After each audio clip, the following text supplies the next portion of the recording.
የተተበተበው ሰንሰለት አስፈሪው የሕይወት ጨለማ በድንገት ጠፋ ግፍፍ አለ።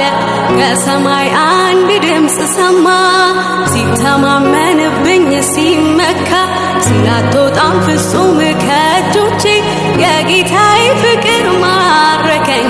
ወጣውን ሰይጣንን ከድቼ ከሕይወትም ሕይወት ከክብርም ክብር መውጣት ከጨለማ ከሙታን መንደር ለሰው በዘመኑ ይህም አለ ለካ መስፈሪያ የሌለው ሰላም ከቶም አይለካ። ንገሩልኝ መርዶ ለዚያ ለጠላቴ ወጥመዱ ተሰብሮ ማምለጥ መፈታቴ